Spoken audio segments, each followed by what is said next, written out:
안녕하세요. 책 읽는 문학관 여운입니다. 오늘 읽어드릴 작품은 단편소설의 선구자 안톤 체호프가 남긴 수작 귀여운 여인입니다. 19세기 러시아 문학의 마지막 거장 안톤 체호프. 그는 현대 희곡 스타일의 방향성을 정립한 위대한 희곡 작가인 동시에 현대 단편 문학의 초석을 놓은 빼어난 단편소설 작가이기도 합니다. 간결하고 경제적인 묘사, 함축과 암시, 희극성과 비극성의 모호한 혼합, 독자들에게 생각의 여지를 남기는 열린 결말 등 체호프만의 독특한 표현 기법은 현대 단편소설과 드라마의 영역에 지대한 영향을 주었는데요. 일상이라는 껍질에 가려진 주인공들의 웃음과 눈물을 통해 체호프는 독자들로 하여금 삶에 대한 애정을 갖게 합니다. 제가 읽고 있는 책은 더 클래식 발행의 안톤 체호프 단편선인데요. 이 책에는 표제작 귀여운 여인을 비롯해 7편의 단편이 수록되어 있습니다. 귀여운 여인은 올렌카의 3번의 사랑과 실패, 그리고 사샤에 대한 모성애를 그렸는데요. 여성다움의 본질을 순수하게 잘 간직하고 있으면서도 주체성을 상실한 온순한 노예 같은 인물로 평가되고 있는 올렌카의 모습을 섬세한 필치로 표현한 수작입니다. 이 밖에도 사랑이란, 쉿, 자고 싶다, 진창, 입맞춤, 불행, 이 6편의 단편을 통해 다양한 형태의 사랑, 사회 병리에 대한 지식인의 비극적 종말, 가난한 하층민의 삶을 사는 주인공들의 안타까운 처지를 객관적이면서도 중립적인 시각으로 묘사했죠. 제가 오늘 읽어드릴 작품은 귀여운 여인입니다. 귀여운 여인 올렌카는 자신의 영혼과 진실한 마음을 누구한테든 바쳐야 하는 인물입니다. 누군가를 사랑하고 아껴주고 그와 동일한 감정을 느끼지 않고는 한시도 살아가지 못하는데요. 극장주 쿠킨, 목재상 푸스토발로프, 수의사 스미르닌, 그의 아들 사샤까지 올렌카가 만난 남자들은 그녀의 사랑을 듬뿍 받았습니다. 이유는 없습니다. 그냥 그녀의 본성이 누군가를 진실로 사랑하고 아껴줘야 하는 것이죠.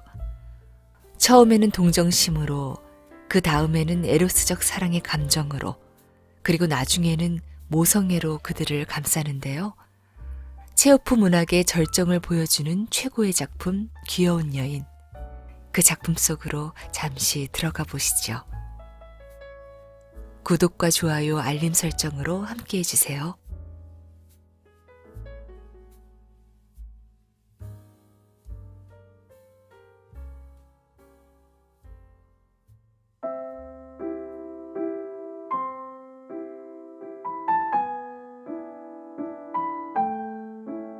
귀여운 여인. 체호프 단편선. 안톤 체호프 지음. 장안 옮김. 발행 더 클래식.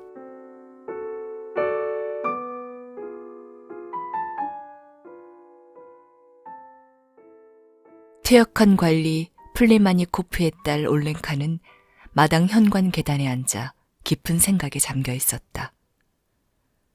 무더운 날씨에다 파리들은 끊임없이 몰려들었지만 곧 저녁이 될 것이라는 생각에 즐거웠다. 동쪽에서 어두운 먹구름이 몰려왔으며 가끔 습기 섞인 바람이 불어왔다. 그 집에 하숙하는 노천극장 티볼리의 극단주 쿠키는 마당 한가운데 서서 하늘을 바라보았다. 또... 그는 절망적인 목소리로 말했다. 또 비가 오겠어. 매일 비야. 나한테 안갚음이라도 하려는 것처럼 매일같이. 차라리 죽어버리는 게 낫겠어. 끝이라고. 매일 쌓여가는 적자가 얼마냔 말이야. 그는 손뼉을 치고 나서 올렌카에게 호소하듯 말했다. 올렌카, 이것 좀 봐요. 우리네 삶이 이렇다오. 엉엉 울고 싶을 지경이오. 우리는 최선을 다한답니다.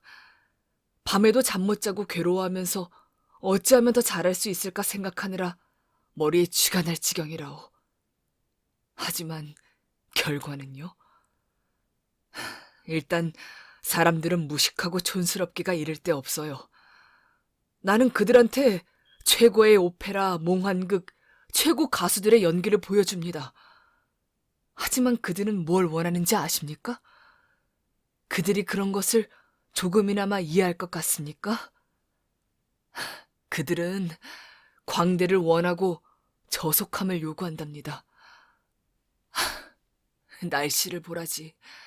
거의 매일 저녁마다 비가 내려요. 5월 10일부터 시작해서 5, 6월 내내 끊임없이 내립니다. 끔찍해요. 관객이 안 온다고 해도 어김없이 세를 내고 배우들 월급을 줘야 해요. 다음날 저녁 다시 먹구름이 몰려오자 쿠키는 히스테릭하게 웃으며 말했다. 좋아. 올 테면 와봐. 빨리. 이 마당 전체에 흘러넘치고 날 빠뜨려봐.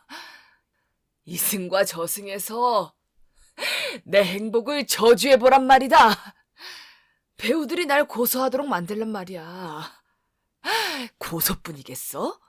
감옥에 보내버려. 시베리아로, 교수대로, 어? 그 다음날도 똑같았다.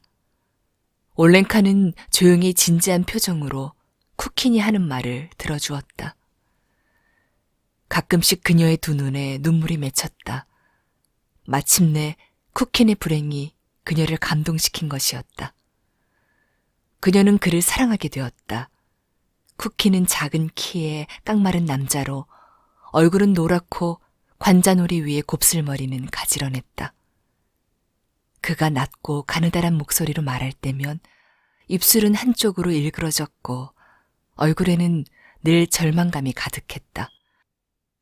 하지만 그는 그녀에게 깊고 진정한 사랑의 감정을 갖게 만들었다. 그녀는 늘 누군가를 사랑했고 사랑 없이는 살 수 없었다. 그녀는 어렸을 때 아버지를 사랑했다. 아버지는 지금 거친 숨을 몰아쉬며 어두컴컴한 방에서 병을 앓고 있었다. 그녀는 2년에 한 번 브란스크에서 오는 숙모를 사랑했으며 실업학교에 다닐 때에는 프랑스어를 가르치는 선생님을 사랑했다. 올랭카는 조용하고 상냥하고 정이 많은 소녀였다. 따뜻하고 부드러운 눈을 가진 그녀는 아주 건강했다. 장밋빛 통통한 뺨, 그 위로 새까만 점이 찍힌 부드럽고 하얀 목, 그리고 그녀가 재미있는 이야기에 열중할 때 얼굴에 떠오르는 선하고 천진난만한 미소를 볼 때면 남자들은 좋아, 괜찮아 라고 생각하면서 미소 지었다. 그리고 숙녀들은 이야기를 나누다가 즐거움을 느끼면서 참 귀엽군요 라고 외치며 그녀의 팔을 붙잡지 않을 재간이 없었다. 그녀가 태어나고 어릴 적부터 살았던 집은 부친의 유언으로 그녀에게 상속된 상태였다. 그 집은 티볼리 동산에서 멀지 않은 시내 제일 끄트머리인 집시촌에 있었다. 그녀는 밤이나 새벽에 동산에서 들려오는 악단의 연주와 폭죽 터지는 소리를 들었다. 그녀에게 그 소리는 쿠킨이 자신의 주요 표적인 무관심한 대중을 공격하는 소리이자 자신의 운명과 싸우는 소리처럼 들렸다. 그녀의 마음은 가벼운 전율에 휘감겼다. 그녀는 자야겠다는 마음이 완전히 사라졌다. 새벽녘이 되어 쿠킨이 집으로 돌아올 때가 되면 그녀는 자신의 침실 창문을 가볍게 톡톡 두드려 커튼 너머로 얼굴과 어깨를 보이면서 그에게 상냥한 미소를 보냈다. 쿠키는 그녀에게 사랑을 고백했고 둘은 곧 결혼하게 되었다. 가까이서 그녀의 목과 풍만하고 건강한 어깨를 보게 된 그는 손뼉까지 치면서 말했다. 정말 귀여워. 쿠키는 행복했다. 하지만 결혼식 날 밤낮 없이 비가 내린 탓에 그의 얼굴에서는 절망스러운 표정이 사라지지 않았다. 결혼을 하고 나서 삶은 조용히 흘러갔다. 그녀는 그의 사무실에서 극장 업무를 보며 장부를 정리하고 급료를 나누어 주었다. 그녀의 장밋빛 뺨과 달콤하고 천진하며 환한 미소는 어떤 때는 사무실의 조그만 창문에, 어떤 때는 무대 뒤에, 어떤 때는 식당에서 볼 수 있었다. 그녀는 세상에서 가장 중요하고 인간에게 가장 필요한 것은 극장이고, 인간은 오직 드라마를 통해서만 진정한 기쁨을 얻고 교양을 가진 인간적인 존재가 될 수 있다고 주위 사람들에게 말하고 다녔다. 하지만 과연 사람들이 그런 뜻을 이해할까요? 그녀가 말했다. 그들은 광대를 원해요. 어제 저희가 파우스트를 개작해서 공연했거든요.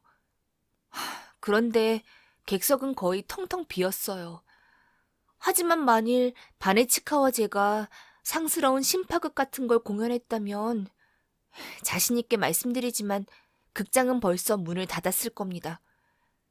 내일 바네치카와 저는 지옥의 오르페우스를 무대에 올릴 예정이랍니다. 그러니까 꼭 보러 오세요. 또한 그녀는 쿠키니 극장과 배우들에 대해 말하는 것을 그대로 따라했으며 그가 하듯 예술에 대한 대중의 무관심과 무지를 경멸했다. 그녀는 연습할 때도 나와서 배우들의 동작을 고쳐주고 악사들의 행동을 살폈다. 현지 신문이 그들의 극장에 대해 좋지 않은 평을 실을 때면 그녀는 눈물을 흘렸고 기사를 바로잡기 위해 신문사 편집실로 달려가곤 했다. 배우들은 그녀를 좋아했다. 그들은 그녀를 바네치카와 나 또는 귀여운 여인으로 불렀다. 그녀는 그들을 가엾게 생각했고 그들에게 적은 돈이라도 빌려주려고 했다. 가끔 그들이 그녀를 속여도 혼자서 눈물을 흘렸을 뿐 남편에게는 한마디도 하지 않았다. 그들은 겨울에도 잘 지냈다. 겨울 동안 시내 극장을 빌려서 우크라이나 극단이나 마술사 또는 근처 아마추어 단체에 잠깐씩 빌려주기도 했다. 올렌카는 더 건강해졌고 언제나 만족스러운 웃음을 잃지 않았지만 쿠키는 전보다 훨씬 더 야위고 창백해졌다. 그는 겨울 동안 수입이 별로 나쁘지 않았는데도 지독한 적자에 대해 쉴 새 없이 불평했다. 그리고 밤에는 심한 기침을 했다. 아내는 남편에게 따뜻한 나무 딸기차나 라임나무 꽃잎차를 먹게 했고 오데콜론으로 마사지를 하거나 자기의 따뜻한 쇼를 덮어주기도 했다. 당신이 세상에서 최고예요. 저한테는요. 그녀가 남편의 머리를 만지며 아주 진지한 목소리로 말했다. 당신은 정말 귀엽고 사랑스러워. 부활제 전에 대제 기간이 되자 쿠키는 새로운 단원을 구하기 위해 모스크바로 떠났다. 아내는 남편이 없어서 잠을 이루지 못했기 때문에 밤새도록 창가에 앉아 별을 바라보았다. 그녀는 자신이 한 마리 암탉 같다고 생각했다. 수탉이 안 보이면 밤새 안 자고 초조해야 하는 닭장 안에 갇혀있는 암탉. 쿠키는 모스크바에 계속 머무르며 극장에 대한 몇 가지 지침을 알려주며 부활절이 되기 전까지는 돌아오겠노라는 편지를 보냈다. 그러나 부활절을 앞둔 주일날 저녁 늦게 갑자기 문을 두드리는 불길한 소리가 들렸다. 드럼통을 두드리는 것처럼 누군가가 대문을 마구 두드려댔다. 요리사가 졸린 눈으로 문을 열기 위해 맨발로 터벅터벅 진흙 위를 뛰어나갔다. 문 좀 열어보시오. 누군가 대문 밖에서 낮고 굵은 목소리로 말했다. 전보요. 올렌카는 이전에도 남편이 보낸 전보를 받아본 적이 있었다. 하지만 이번에는 무슨 이유에서인지 오싹한 느낌이 들었다. 그녀는 떨리는 손으로 편지를 열어보았다. 그 안에는 이런 내용이 적혀 있었다. 금일 돌연 이반 페트로비치 씨 운명함, 지시바람, 화요일 장례식. 전보에는 장례식이라는 단어와 함께 조금도 이해할 수 없는 어려운 단어 몇 개가 쓰여 있었으며 한 오페라 극단 감독의 서명이 되어 있었다. 여보, 올랭카는 흐느껴 울었다. 내 소중한 바네치카. 왜 우리가 만난 걸까요? 왜 내가 당신을 알고 사랑한 걸까요? 무엇 때문에 당신은 이 불쌍하고 가여운 올랭카를 혼자 버려두고 떠났나요?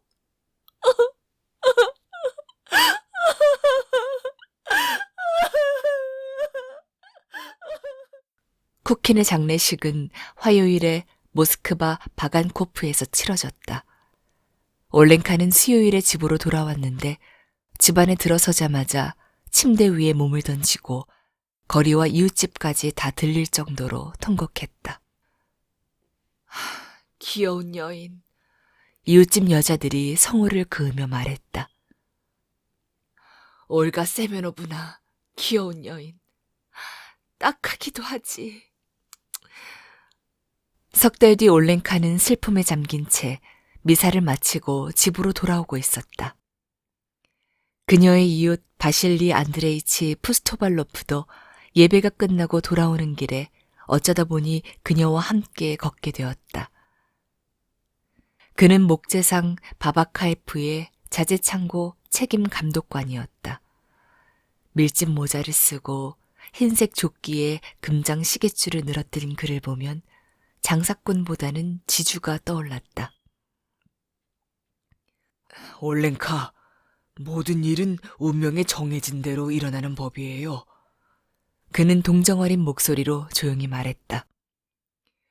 만일 우리가 아끼고 사랑하는 사람들 중에 누가 죽는다면 그건 하나님의 뜻일 거예요. 그러니까 우리는 참고 복종하며 견뎌야 해요. 그는 올랭카를 집 앞까지 바래다주고 작별 인사를 한 뒤 떠났다. 그 뒤 하루 종일 그녀의 귓가에는 그의 조용한 목소리가 맴돌았다. 눈을 감으면 그의 새까만 턱수염이 아른아른했다. 그녀는 그가 무척 마음에 들었다. 그녀 역시 그에게 깊은 인상을 남긴 것이 틀림없었다. 얼마 지나지 않아 그녀가 잘 알지 못하는 어느 중년 부인이 커피를 마시러 와서 테이블에 앉자마자 바로 푸스토발로프에 관한 이야기를 꺼냈다. 그녀는 그가 착하고 믿음직스러운 청년이며 어떤 처녀라도 흔쾌히 그와 결혼할 것이라고 말했다. 사흘 뒤에 푸스토발로프가 찾아왔다. 그는 10분 정도 앉아있는 동안 말이라고는 거의 안 했지만 올랭카는 그를 사랑하게 되었다. 그녀는 그날 밤에 오한이라도 걸린 것처럼 덜덜 떨며 밤새 잠을 못 이루고 몸이 화끈화끈 불덩이가 된 것처럼 그를 사랑하게 되었다. 다음날 아침 그녀는 중년 부인을 부르기 위해 사람을 보냈다. 곧 혼담이 오갔으며 바로 결혼식이 치러졌다.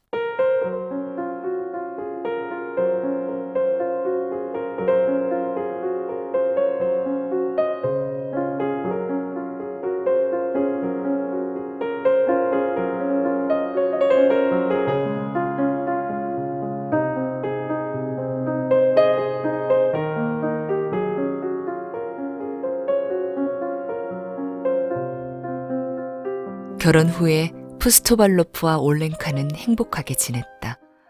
그는 오전을 자재 창고에서 보내다가 현장으로 갔고 올랭카가 그 뒤를 이어 저녁까지 사물을 보면서 장부를 정리하거나 물건을 팔기도 했다.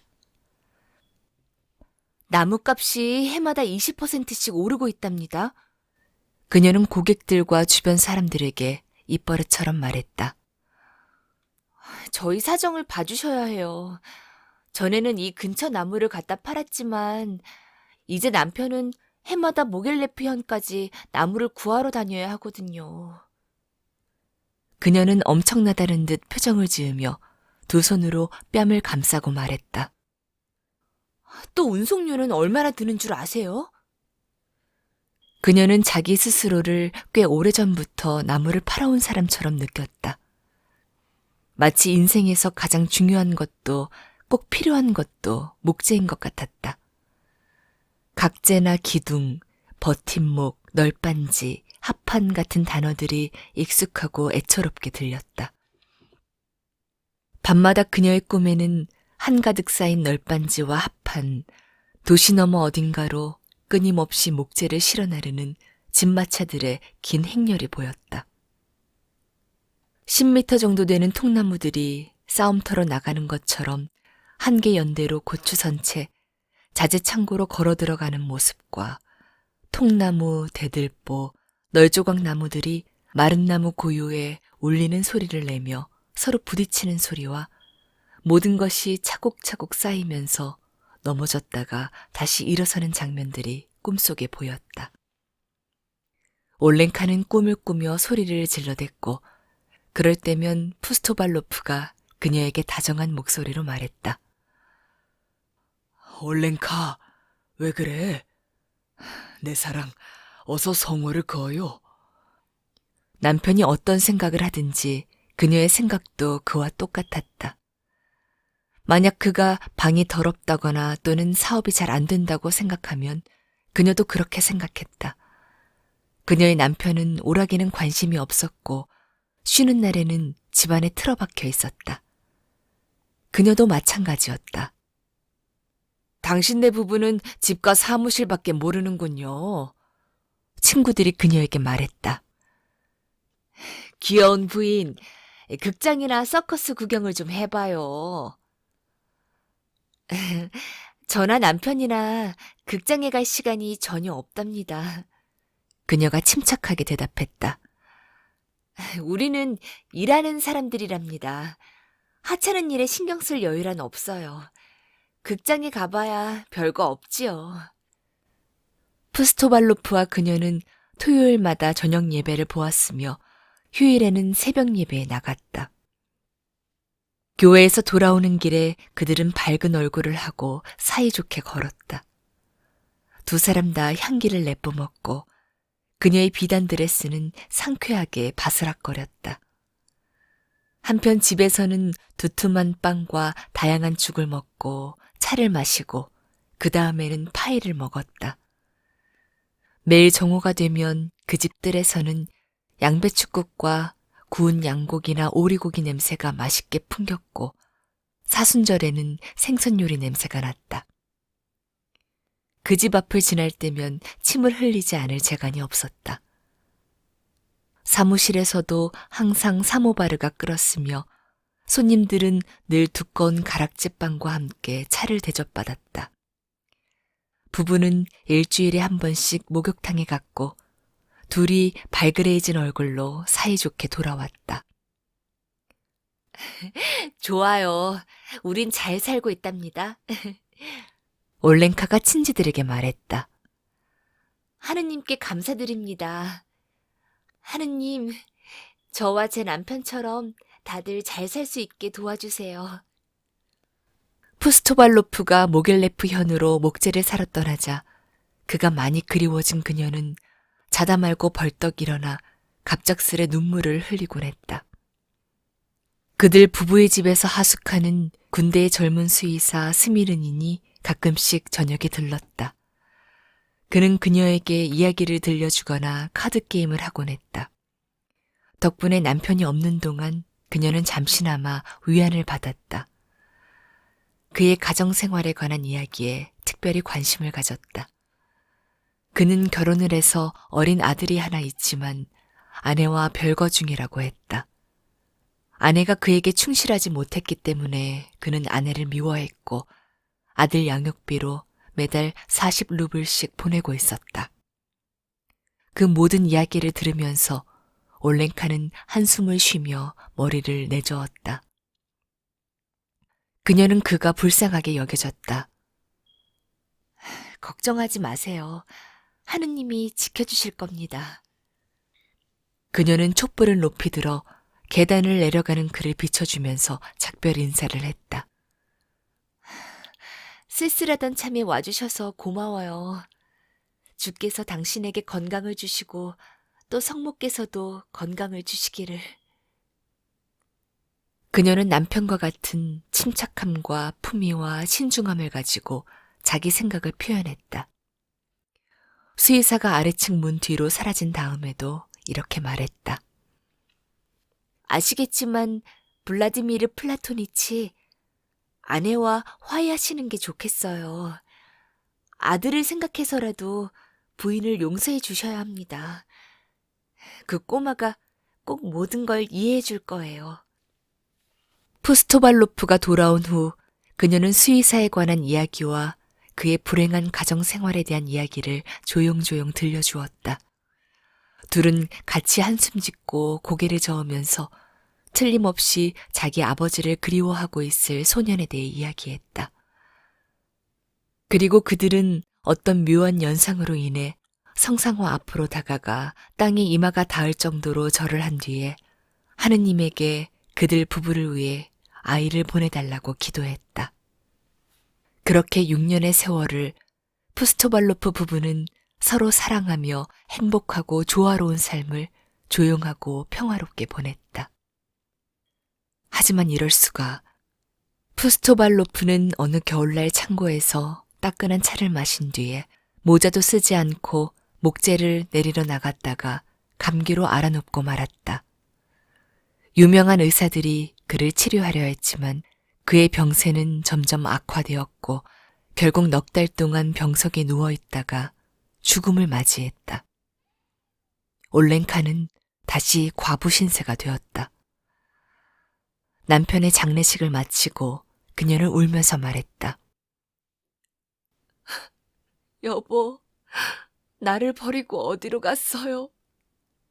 당신 없이 난 이제 어찌 살아가야 하나요?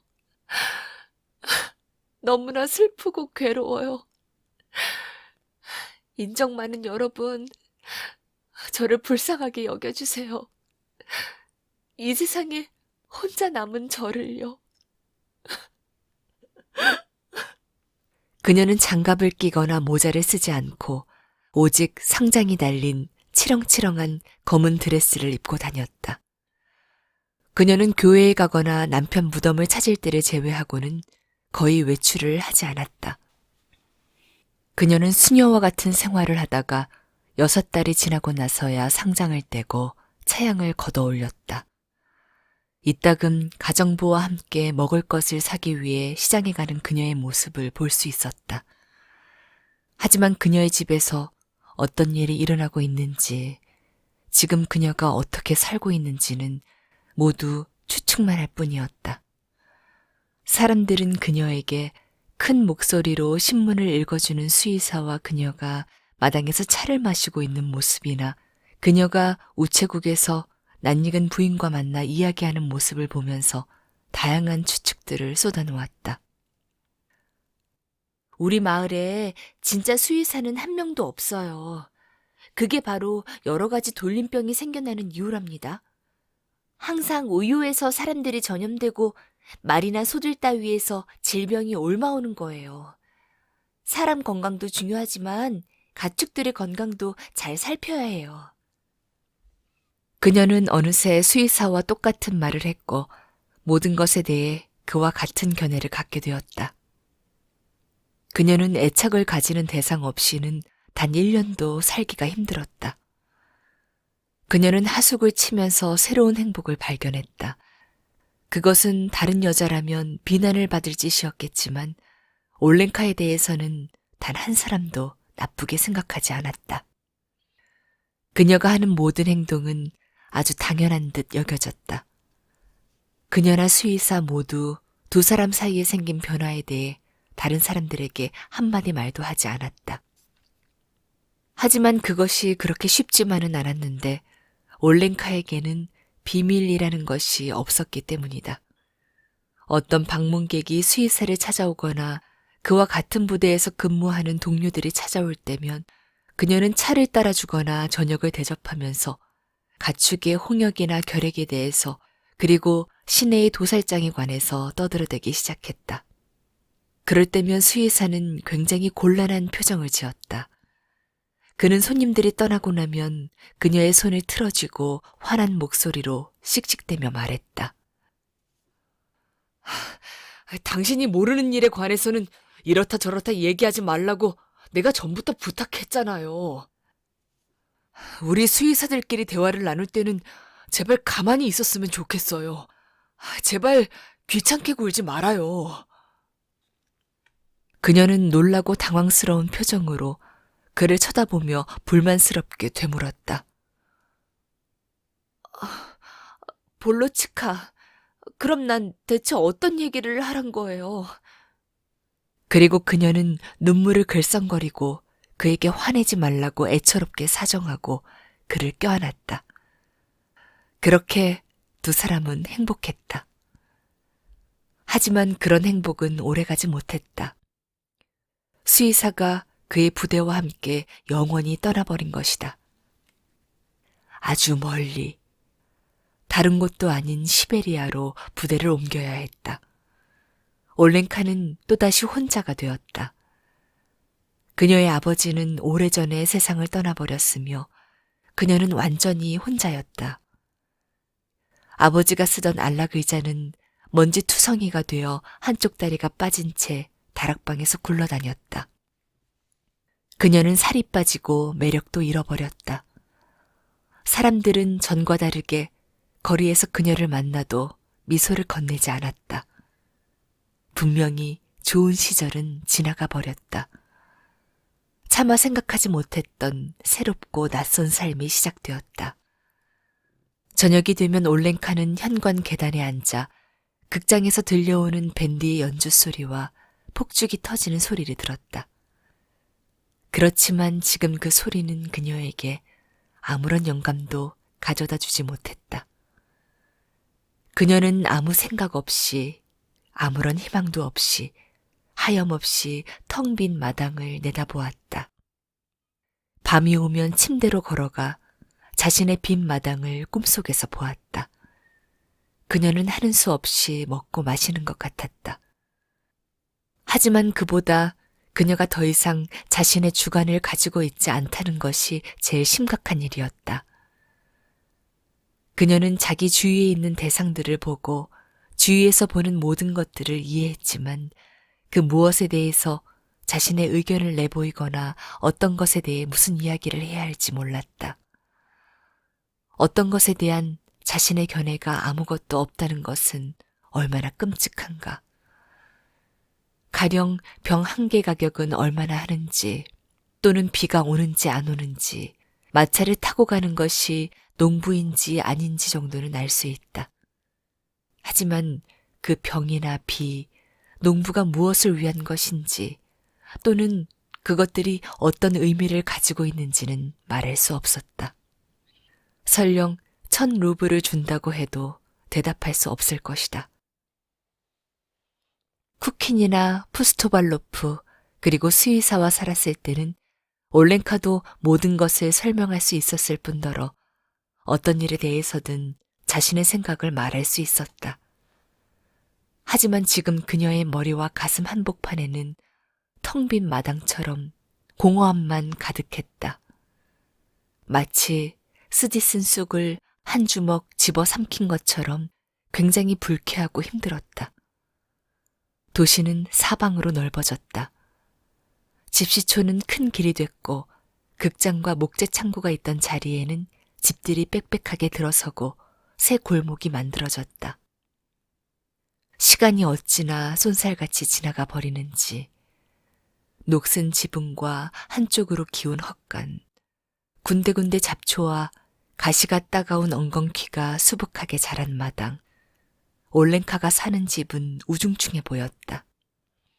올렌카도 늙었으며 과거의 매력도 사라져버렸다.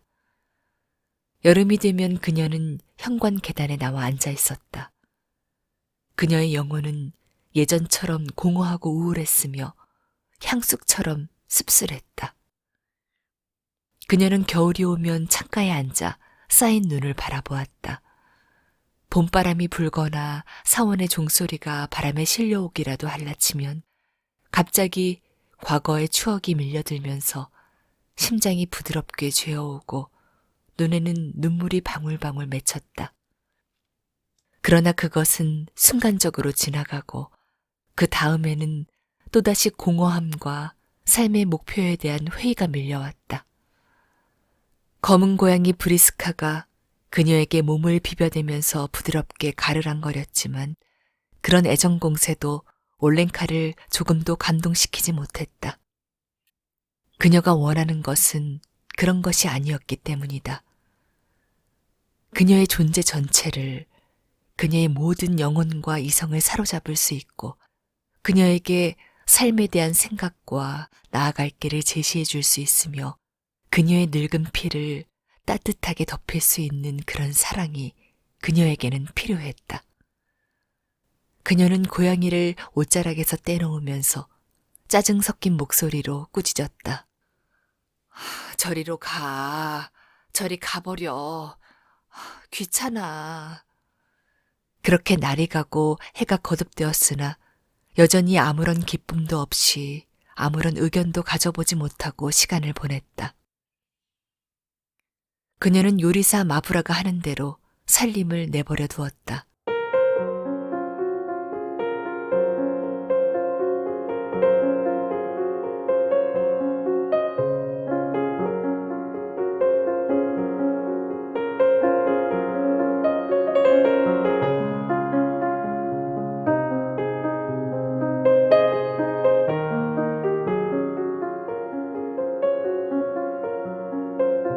폭염이 물러갈 줄 모르던 7월의 어느 날 저녁, 시내로 우르르 몰려드는 가축들 때문에 마당 전체가 온통 먼지구름으로 뒤덮여 있을 때 갑자기 누군가가 대문을 두드리는 소리가 들렸다. 올랭카는 직접 나가서 문을 열었다. 그녀는 갑자기 멍해졌다. 그곳에는 머리가 이미 새하얗게 변해버린 수의사 스미르닌이 제복을 입고 서 있었다. 순간 그녀의 눈앞에 모든 일들이 지나갔다. 그녀는 울음을 터뜨리면서 한마디 말도 하지 않은 채 그의 가슴에 얼굴을 파묻었다. 그녀는 무척 흥분해서 둘이 어떻게 집 안으로 들어오고 어떻게 앉아서 차를 마셨는지 모를 정도였다. 내 사랑. 그녀는 기쁨으로 몸을 떨면서 중얼거렸다. 블라디미르 플라토니치, 대체 어디 갔다 이제야 오시는 거예요? 나는 여기 눌러앉고 싶소. 그가 말했다. 난 군대를 그만두고 나왔소. 이렇게 내 뜻대로 행운을 시험해보고 한 곳에 정착한 삶을 살고 싶어 왔다오. 그래요. 아들놈도 학교에 넣어야 하고 말이요. 다 컸거든. 이미 알고 있는지 모르겠지만 난 아내와 화해했다오. 그런데 부인은 어디 있어요? 올랭카가 물었다.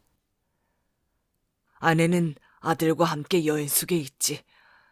나만 이렇게 돌아다니면서 살 집을 구하고 있는 중이라오. 저런, 우리 집에서 머물면 될 것을 왜 다른 집을 구한단 말이에요? 제발, 당신한테 돈 한 푼 안 받을 테니 걱정하지 마세요. 올랭카는 흥분한 나머지 다시 울음을 터뜨렸다. 여기서 사세요. 우리 집에도 하숙을 줄 공간은 넉넉하답니다. 내겐 크나큰 기쁨이기도 하고요. 세상에. 올랭카는 다음 날부터 지붕을 색칠하고 벽도 하얗게 칠했다. 그녀는 몸을 뒤로 젖히고 양손을 허리춤에 걸친 채 마당을 이리저리 거닐며 이것저것 지시했다. 예전처럼 미소로 빛나기 시작한 그녀는 마치 긴 잠을 자고 일어난 것처럼 몸 전체에 활기가 흘러넘쳤고 얼굴색도 좋아졌다. 짧은 머리에 변덕스러운 얼굴 표정을 한 비쩍 마르고 못생긴 수의사의 아내가 도착했다.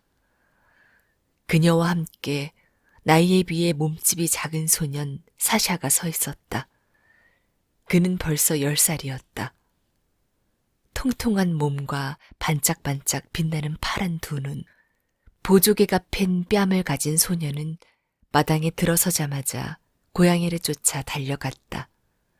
곧이어 신나고 즐거운 듯한 웃음소리가 들려왔다. 고양이 아줌마네 거예요? 소년이 올랭카에게 물었다. 새끼를 낳으면 제발 우리한테 한 마리만 주세요. 우리 엄마가 쥐를 굉장히 싫어하거든요. 올랭카는 그에게 차를 마시게 하고 이야기를 나누었다. 소년이 마치 친아들인 양 그녀의 가슴이 불현듯 따뜻해지고 달콤한 긴장감이 생겨났다. 그리고 저녁이 되어 그가 식당에 앉아 학교에서 배운 것을 외우고 있을 때 그녀는 온화함과 연민을 품고 그를 바라보며 이렇게 혼자 속삭였다. 귀여운 녀석. 아이고 내 새끼. 이렇게 뽀얗고 잘생겼을까. 사방이 물로 둘러싸인 육지의 일부를 섬이라 부른다. 소년이 큰 소리로 읽었다. 육지의 일부를 섬이라 부른다. 그것은 그녀가 그 많은 세월이 지나는 동안 가졌던 침묵과 공허감 이후 확신을 가지고 내뱉은 최초의 견해였다. 그리고 이제 그녀는 자신의 생각이라는 것을 갖게 되었다. 저녁을 먹으면서 요즘 아이들에게 중학교 공부가 상당히 버겁다느니 그래도 일반 중학교가 실업학교보다 나은 편인데 그 이유는 중학교를 졸업하면 진로가 다양하게 열리기 때문이라고 사샤의 부모를 설득하기에 이르렀다. 사샤는 중학교에 다니기 시작했다. 하리코프에 사는 그의 누이를 찾아 떠난 그의 엄마는 아직 돌아오지 않았다.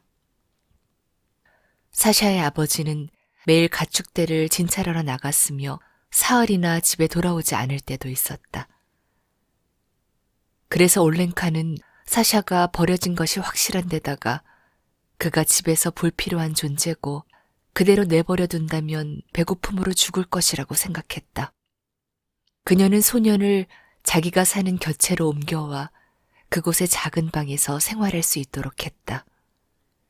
사샤가 그녀의 곁에서 산 지가 벌써 반년이나 되었다. 올랭카는 매일 아침 그의 방을 들여다보았다. 그는 늘 손을 뺨 아래에 받치고 숨도 안 쉬는 것처럼 곤하게 잠들어 있어서 그녀는 그를 깨워야 한다는 사실이 무척이나 안쓰러웠다. 사생카, 그녀가 슬픈 목소리로 말했다. 내 강아지, 일어나야지. 학교 갈 시간이란다. 그는 일어나서 옷을 입고 기도를 하고는 석 잔의 차를 연달아 마시고 얇은 비스킷과 버터를 바른 롤빵 2개를 먹어치웠는데 그러는 와중에도 완전히 잠이 깨지 않아 멍한 상태로 앉아있곤 했다. 사생카, 너 동화 외우는 숙제 다 못했지? 올랭카는 그가 먼 길을 떠나는 사람인 것처럼 배웅하듯 바라보면서 말하곤 했다. 너 때문에 걱정이란다. 최선을 다해서 노력해야지. 사랑하는 사생카, 선생님 말씀 잘 들어야 한다. 제발 날 좀 내버려둬요. 사샤는 그런 식으로 내뱉기 일쑤였다. 그러고는 커다란 모자를 쓰고 어깨에 작은 가방을 맨 조그만 몸집으로 거리를 내려가 학교로 갔다.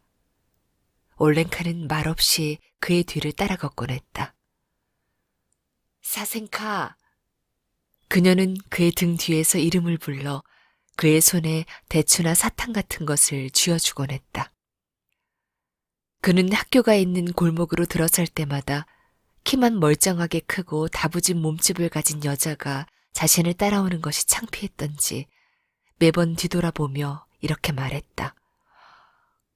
아줌마, 부탁이니 집으로 가세요. 여기서부턴 혼자 갈 수 있어요. 그녀는 그 자리에 가만히 서서 학교 현관에서 사샤의 모습이 보이지 않을 때까지 움직이지 않고 바라보곤 했다.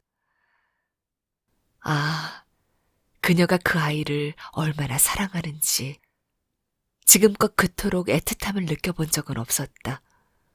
모성 본능이 점점 더 거세게 불타오르고 있는 그녀의 영혼은 지금처럼 그렇게 갑자기 그렇게나 아무런 욕심 없이 그토록 즐겁게 사랑의 감정에 빠져든 적이 없었다. 커다란 학생 모자를 쓰고 뺨에 보조개가 팬 꼬마를 위해서라면 그녀는 자신의 모든 삶을 다 바칠 수도 있을 것 같았다.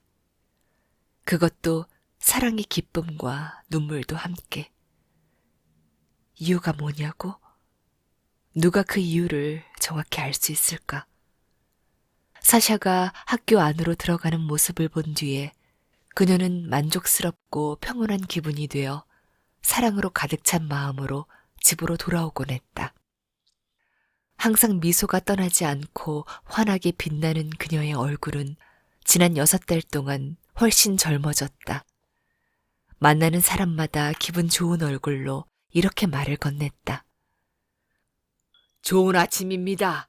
올렌카, 사랑스러운 부인, 어떻게 지내시나요? 요즘은 중학교 수업도 아주 힘들답니다.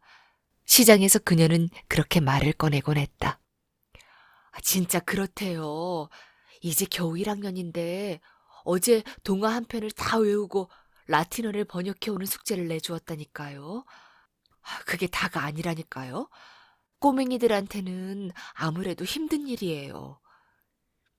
그리고 그녀는 사샤가 말해준 내용들을 그대로 옮기면서 선생들과 수업 내용, 교과서에 대한 이야기를 꺼내기 시작했다. 오후 2시에 그들은 함께 점심을 먹고 저녁에는 함께 공부했다. 그녀는 그를 침대에 눕히고 오랫동안 그의 몸 위에 성어를 긋고 기도문을 중얼댔다. 그런 다음 그녀는 침대에 누워 사샤가 학업을 다 끝내고 의사나 기술자가 되어 있을 희미하고 먼 미래에 대한 상상의 나래를 폈다. 그는 말과 마차, 마당이 딸린 커다란 자기 집을 갖게 될 테고 결혼해서 아이들을 얻게 될 거야. 그녀는 똑같은 상상을 반복해서 하고 또 하다가 잠에 빠졌다. 꼭 감은 눈에서 눈물이 두 뺨 위로 흘러내렸다. 검은 고양이는 그녀 옆에 누워서 기분이 좋은지 가르랑거렸다. 야옹, 야옹. 갑자기 문을 세차게 두드리는 소리가 들려왔다. 올렌카는 두근대는 심장을 끌어안고 두려움으로 숨을 멈춘 채 깨어났다. 30초가 지나자 또다시 노크 소리가 들렸다.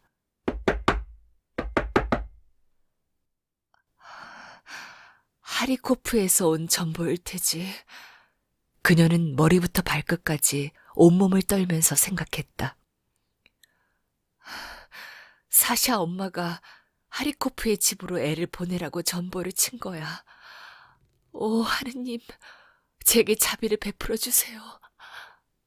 그녀는 절망의 늪에 빠졌다. 머리와 사지가 싸늘해졌다. 그녀는 자기가 세상에서 가장 불행한 여자일 것이라고 생각했다. 하지만 또 1분이 흐른 뒤에 목소리가 들려왔는데 알고 보니 클럽을 다녀온 수의사였다. 오, 하느님, 감사합니다. 그녀는 그렇게 생각했다. 그녀의 마음속에 있던 짐도 천천히 사라졌고 그녀는 다시 평온을 되찾았다. 그녀는 옆방에서 골아떨어진 사샤를 생각하며 그녀의 침대로 돌아갔다. 소녀는 꿈을 꾸는지 가끔씩 소리를 질렀다. 너 가만 안 둬. 꺼져. 꺼지라니까. 꺼져. 닥쳐.